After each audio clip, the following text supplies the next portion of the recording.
welcome to A Fat Perspective. Basically, what we do here is we talk about all bodies all the time. And today we have a very special guest. Her name is Chapman. She is a registered dietitian nutritionist, and her areas of expertise are bariatric nutrition, gut health, and hormone health. Thanks for having me, Jen. And I'm really excited to have you here because I think your area of expertise is something that has caused a lot of controversy for people who are dealing with bodies. Yeah, I absolutely know that and understand that, and really just kind of come forward with openness. And I love that we're going to just have a conversation about it, so that there is like compassion with all sides of the fence with this. Right. And just so that people know just exactly how qualified you are. So Katie works one-on-one. You help people pre and post bariatric surgery, correct? I do. Mm-hmm. Yeah. And how many people have you helped at this point in time? Oh my gosh. So I've been a dietitian for 14 years. I have to think back, really that long? 14 years. So I've probably seen about 8,000 people go through surgery. I worked with a high volume surgical center. So, I've seen quite a few people go through the whole entire journey and process. So 8,000 people. So you kind of know what you're talking about. Kind of. A little bit. Yeah. So I guess the reason why I was very curious to have you on is because in the world of body liberation and being really comfortable with who we are, and also to be an anti-diet culture, how can somebody even consider the whole idea of weight loss surgery while still maintaining to be anti-diet, to be pro, So I think, in approaching this, and I really look at it as more like metabolic surgery. What it's doing is it actually is looking at the endocrine system. So our system of communication of how our body utilizes food, utilizes other hormones in the system, and communicates. That's really what bariatric surgery is doing. It's actually a metabolic surgery. So I think when I come forward with this conversation, I'm kind of like, well, I really want to honor someone's body, and almost honoring hey, does our body need assistance in different ways of just how it's working or how it's utilizing things, and almost looking at it as that more so than just a weight loss surgery. Will weight maybe change? Sure, certainly, but there's a whole other kind of aspect to this picture. So let's pause for a second, because I heard you say something pretty crucial. And I think, and I speak for a lot of women here, actually a lot of women I talk to have asked me, hey, Jen, do you want to get weight loss surgery?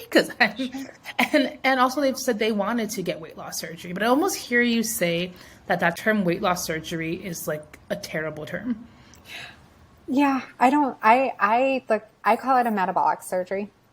So just to slow down, because I think a lot of us don't have that context. So talk to us about why, what does it mean? Why metabolic surgery, and why not weight loss surgery? Yeah. And so I don't want to put forth that that won't occur, that won't happen, or that's not potentially part of the picture.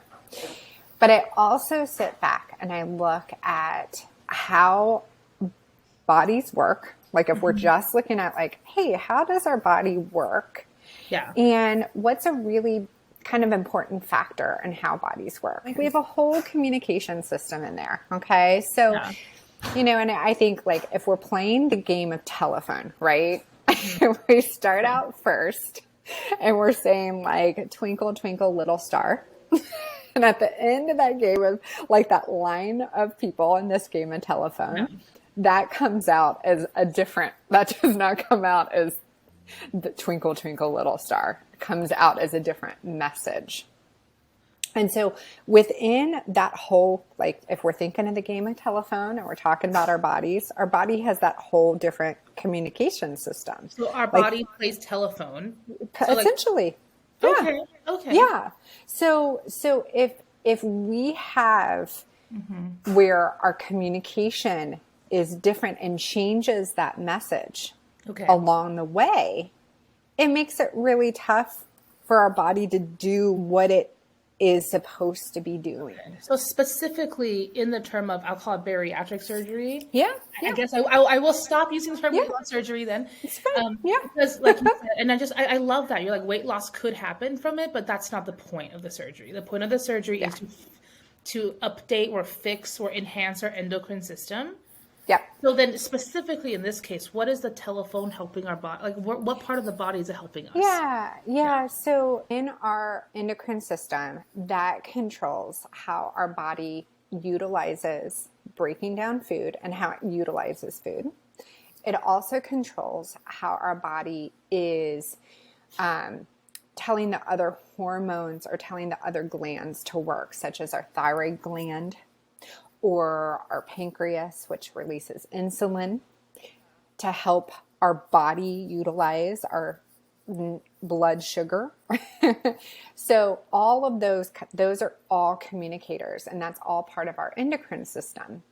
And additional tissue on our body, so additional weight, additional tissue, starts to act as an endocrine organ, starts to release messages. And so it changes that game of telephone. So like the more tissue I have, that my endocrine's like, what? Yeah, it might be like, oh, it's a new player. It's an extra person in that line. So like literally fat on my organs will change the way the message gets spread through my body? Mm-hmm. So it starts, yeah. I look at how complex this is there's all these other kind of players that's so then part of what this. would be then a compelling reason for actually I have so many questions. I'm like, so here I'm sure, right? It's like in whatever way you want. Like what would, like how does like say cutting off 80% of my stomach and making a sleeve shape actually affect the endocrine system? Because it just seems like a physical change. Or how does making a baby pouch? Because isn't that the other one, like the pouch with a little boot, and then or like a band? But the band isn't metabolic, is it? The band doesn't act metabolically, okay. So it's that incision and into some of our nerves within that incision. You know, that change, such as a sleeve where you're cutting part of it, or like a gastric bypass, like a Roux-en-Y gastric bypass that creates that pouch and then has that rerouting of the small intestines. That actually changes those hormones that start giving those signals of how does our pancreas work? How does our digestion work? How does our liver function work? So literally just the cutting of that organ there that is super fascinating to me. Yeah. So that's why most of the time, like when this question comes up, because I definitely have, I kind of really love these conversations. I don't shy away. I think you can really be thoughtful in this conversation of really kind of understanding, because definitely people will be like, well, isn't it just like you cut something or you change something and then you eat less and then there you go, magic of how that works or how that's supposed to be. Katie, that is literally what the diet industry tells us. The less you eat, the faster you will get to this ideal life. The faster you will lose weight. And are you telling me that might not be the case? So I'm saying that, you know, I'll say like food, I look at it as like food and nutrients are important. Yeah. And after bariatric and metabolic surgery, food and nutrients are still important. Yeah. And what I can say is for a lot of people that have gone through this experience, they'll notice like if their nutrients are off, they'll be like, whoa, I feel tired, or whoa, like they'll notice it more than before surgery. And so I do look at it as like nutrients are important, but it doesn't mean that like, hey, if we eat nothing that's going to equal something. And I think that that is a really it's not a great message. It's not like that's what the message is. Me as a fat person, I've received even like doctors have talked to me and said, have you considered this? Because it would really restrict your intake. And it's so tantalizing. Be like, wow, I can get a magic solution to then automatically lose weight. Bariatric surgery journey is not as simple as the surgery. No, surgery's like the easiest part. So the question I have for you to go back, because I feel like I'm like the train of thought, because I'm like, oh, there's so much to unpack. There's so much. But like, so then to go back, so you said it is a metabolic surgery to help our endocrine system get a little bit better or a little bit more efficient at doing what it does. So then if I'm somebody going, okay, should I do this for myself or not? What would be some compelling reasons to prompt someone to consider this or immediately say no to this? Right? Like, help us paint the picture. From a completely new perspective. You're coming at this from a weight neutral perspective, which is unheard of. So yeah. I know. For a dietitian that works with bariatric nutrition, I'm weight neutral. You're a unicorn. I'm a unicorn. How do we manage this conversation? It's so fascinating. Yeah. So, I mean, I absolutely, I love for people to kind of get just kind of go like, hey, okay, what is my personal consideration with this? And I always really want to make sure that, this is not magic. You still have to, like, surgery is like a handshake deal. So like surgery does one thing and then you have to do other things.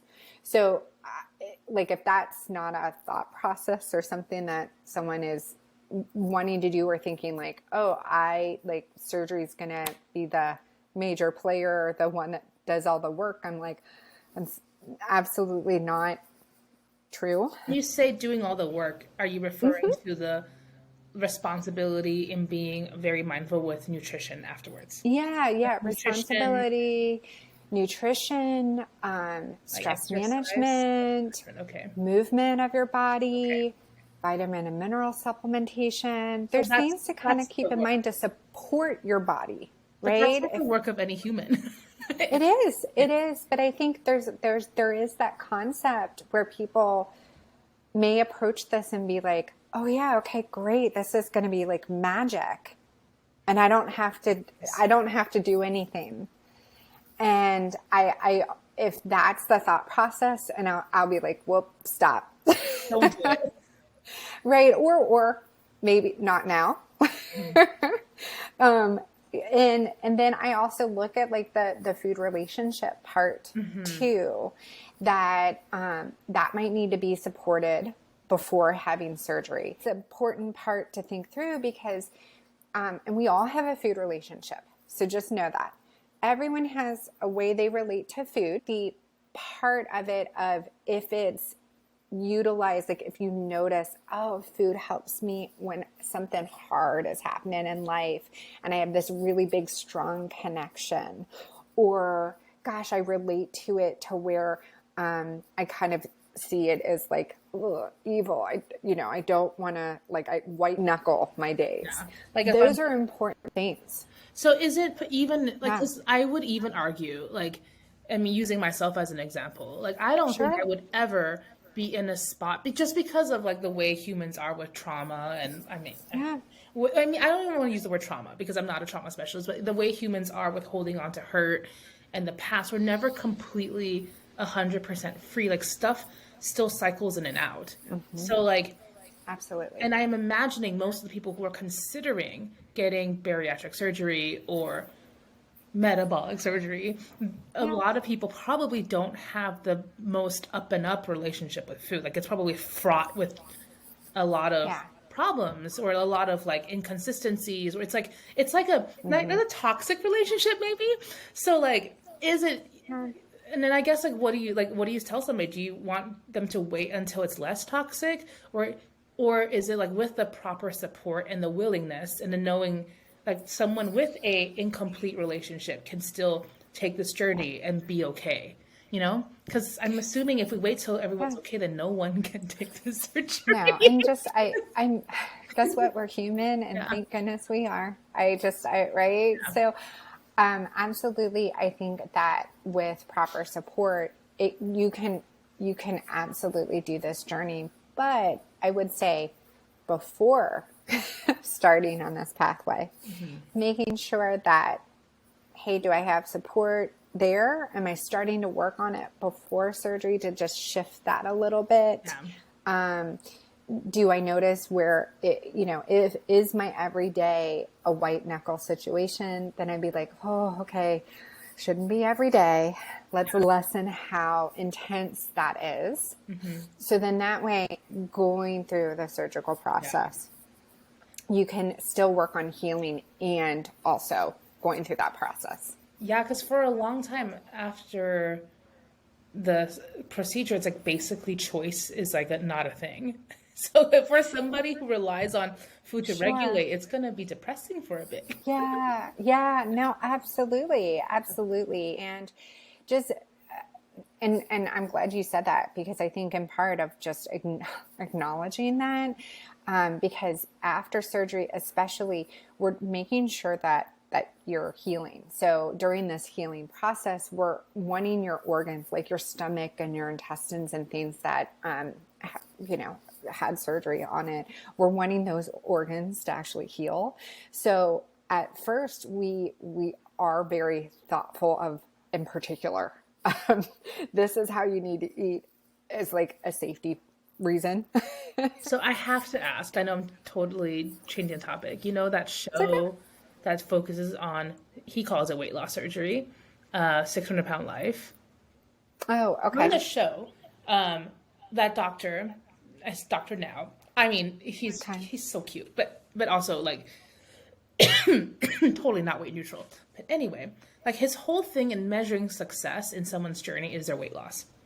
So Sure. how, like, because like that's basically it. Like we measure someone's success by their weight loss. So help us out here. Like how can we measure, like, so like even taking not just through surgery, like in general, like how could, because you're also a dietitian, so you don't just work with people who had surgery. Like how do we deal with that? Because that's how we have been taught to measure our success with nutrition, is by the number on the scale. And then people say, scale doesn't lie. So help us out with that, you know? Yeah. I think where my kind of big picture, if I'm looking at someone's wellness, okay, overall wellness, I look at energy. I look at sleep quality. Energy, sleep quality. You haven't even talked about food. Hold on. I know, I haven't. But because like all of it's not like our bodies and even our life, it's not like this is over here and this is over here. I mean, all of this stuff is integrated and our bodies are adaptable. But I look at all the picture of like support with this. So I do look at like, absolutely, how is someone feeling? Like how, like mood, or just in general, physicality? Mood in general. How is movement? Like, is that easier? Does it have joyfulness with it? Or is there a place to find that? Is there areas to help with stress that feel much more comfortable? Does someone, like I do look at like bowel movements. I mean, dietitian, like I look at all the other inner parts. Since you just said that, what is the marker of a bowel movement? Like once a day, twice a day, solid? At least once a day. At least once. Great question. Okay. At least once a day. And then I'm looking for, like, if anyone, you could Google Bristol stool chart, and that's a chart of bowel movements. And so if you're 3, 4, or 5, that's what I look for. Okay, so everybody who is curious, instead of worrying about how much weight did I lose, look at the stool chart. Yeah, because that will all affect, that will all in fact affect how someone feels. So if I'm looking at this from like, and honestly, like I even think of like, if I'm looking at like success, which I'm going to put that in quotes because Okay, I'm so then like, what's a different word then? Let's not say success, right? Like, yeah, give yeah. us another vocabulary word. Yeah, I mean, I really look at it of not success, but are we putting things in place to work towards our goals of what we would like to feel and do? So what And I always say like feel feel and do, okay. meaning, right? Mm-hmm. Do we, hey, is it like, oh yeah, okay, I really like this is this thing, like I want to be able to go and feel comfortable walking or doing this thing. I want to feel comfortable going on a hike with friends. I want to get on the floor and feel comfortable playing with my grandkids. There's different things that like, I want to do this because this is why I'm considering it, because of these other reasons that have actually nothing to do with a scale. Right, because like the scale seems to be tricky. Because I am somebody, if people don't know already, I am a recovering eating disorder person, and I probably will be for the rest of my life. Like just because of Yeah. all the stuff that happened to me with the '90s. And so one of the hardest things for me to manage is Yeah. like kind of looking at ourselves with a whole system, like you said. There's like how we feel, our energy level, our activity, and also acknowledging that this is somewhat of a, I don't know how ableist this is to talk about what things you can do, right? Like so it's like also Yeah. Yeah. given who Absolutely. we are, like kind of like our goals given who we are, like and Yeah. how do we even yeah, so I'm just how would you help somebody manage different triggers like that? Because it is all a Yeah. huge piece of information pie. That's all it is. It's hard to Yeah. see that. So hard to see that, especially when that like has been, for a lot of people, the only way of looking at oneself is that one tool of information and a lot of other tools. I mean, there's a lot of other tools to look and give us information too. So one, I think acknowledging it as a tool of information, and maybe I don't always go there first. Like typically I know a lot of people will kind of be like, okay, like, right, height, weight, all that stuff. And I that's not one of my first questions for people. And so we might utilize it, but that's not where I start first, because we do want to get to a comfortable point of where we do use it as information, or we're cognizant of, gosh, do we really need this information right now? We might not really need that information right now. And let's get to a better space with I'll it. out myself as something like I've tried this both ways, and I acknowledge the importance of that information as well, because I've done it where I've gotten rid of the scale, because like I would do these things where I go on the scale and it would wreck my day either way. Like if I gained weight, then I would be like beating myself up, life is blah blah blah blah blah. Or if I lost weight, then I'm like celebrating, and sometimes either one of those things would lead me to a binge.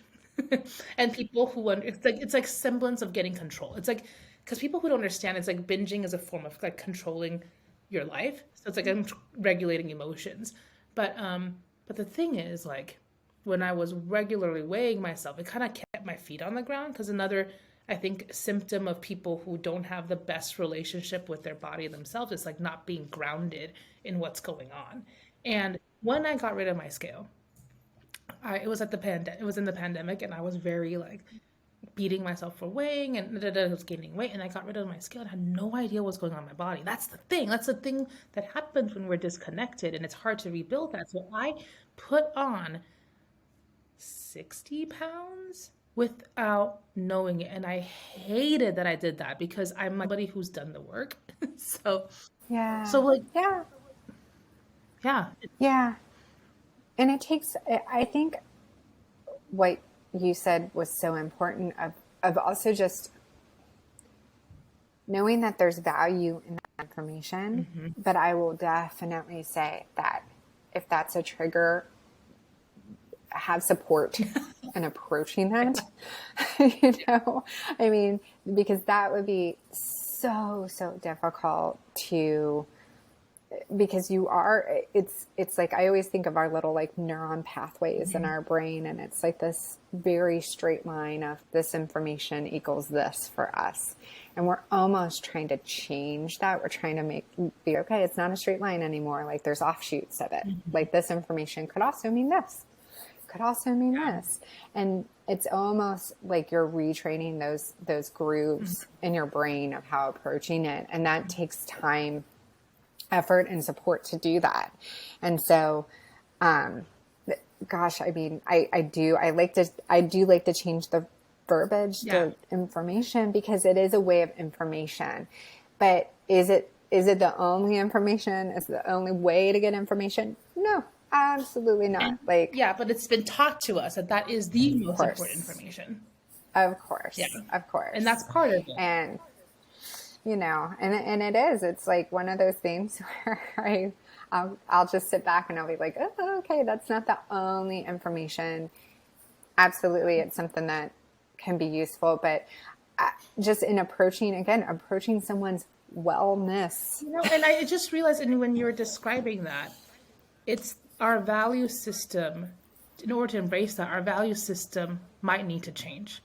Where we place value, because there's and it might take a while, maybe not in my lifetime, hopefully, but like where our society goes away from valuing the way a body looks to just like the person in it, and like the kind of the systems that support a lower weight being like, it's like privilege, right? Like, sure. So it's like, it's like almost in order to like take on what you just said, it sounds so luxurious and lovely, but part of it is our willingness to give up that system that we're in. Like, am I willing to give up being thin so that I am a caretaker of my body? Am I willing to give up not playing in the game of being valued, right? By this, how this looks, so that I'm like, okay, I'm going to work on these things like properly. Have you seen people make that? I think one thing is to kind of, I think the mindset part is first. Like, hey, I am putting effort into my wellness. And I say effort in just the conscious way of, I want to have that as all the competing priorities in life.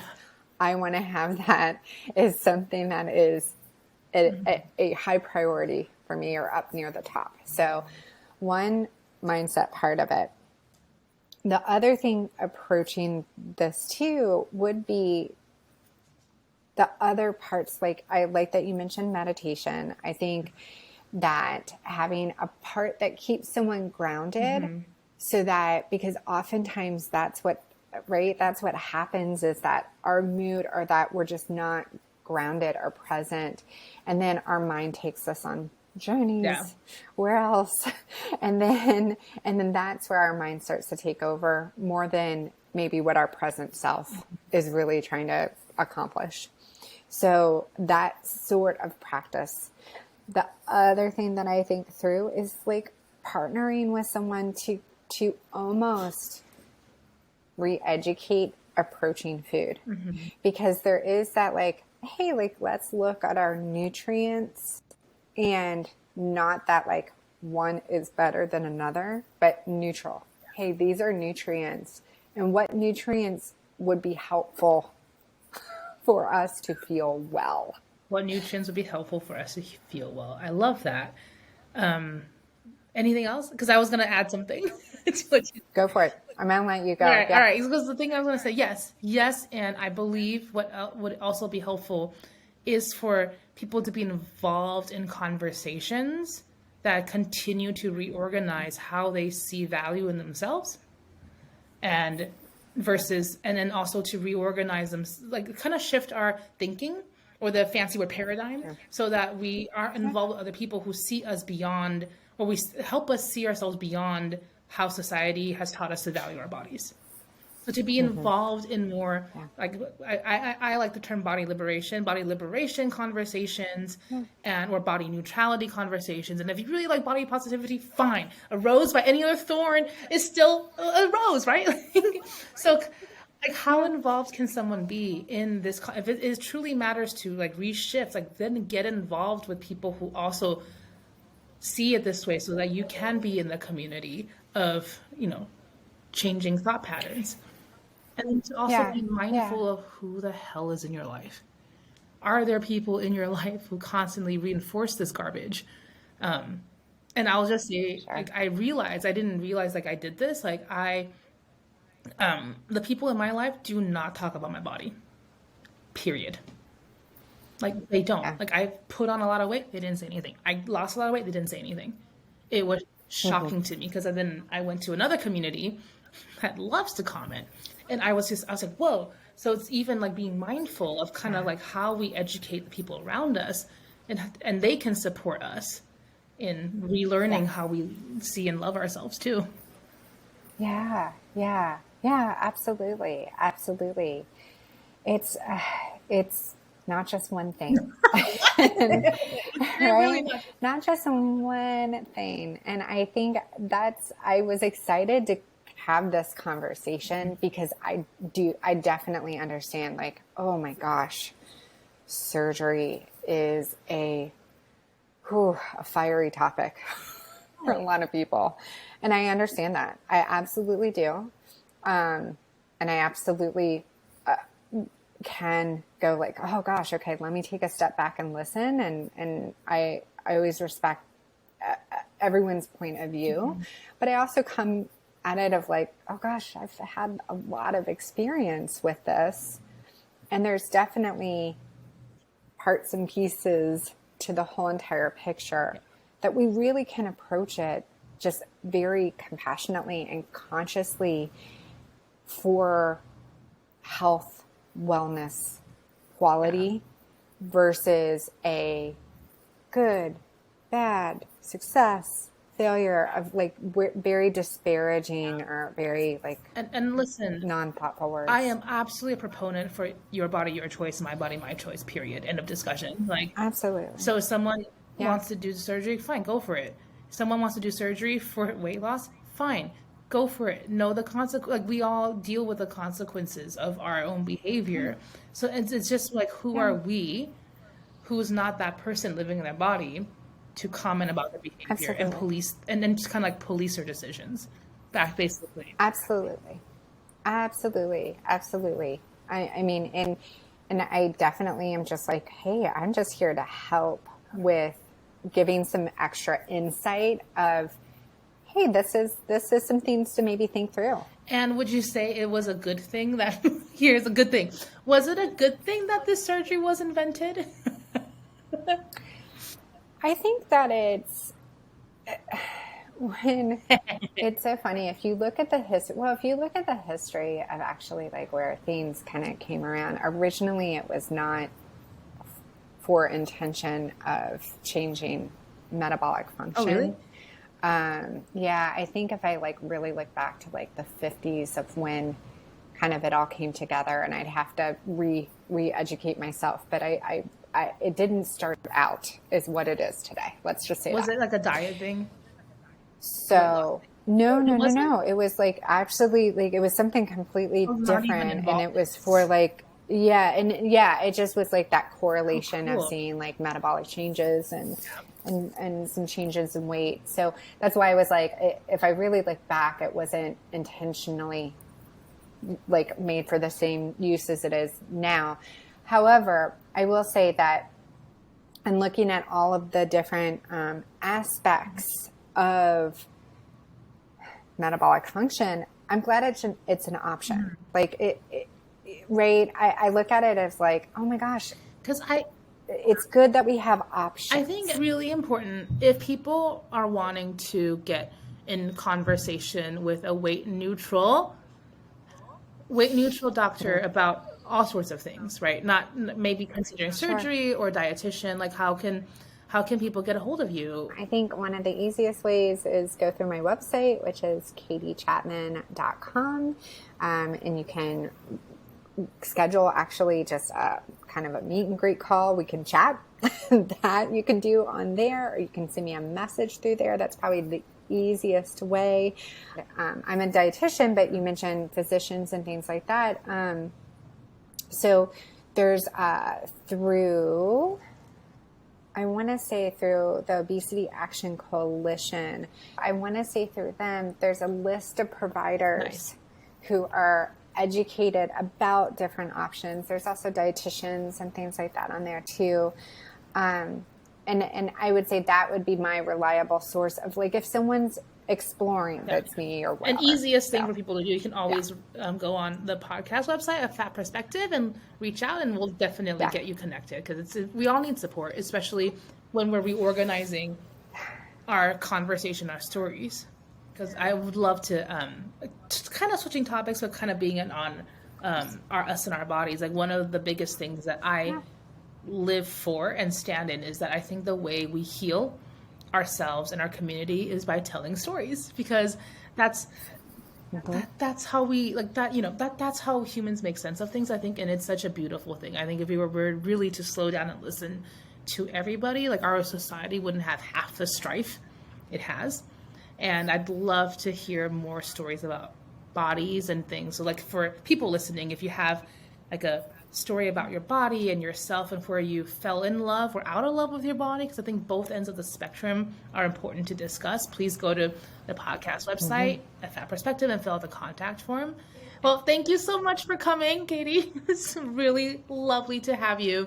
And thank you for sharing all the wonderful things you have.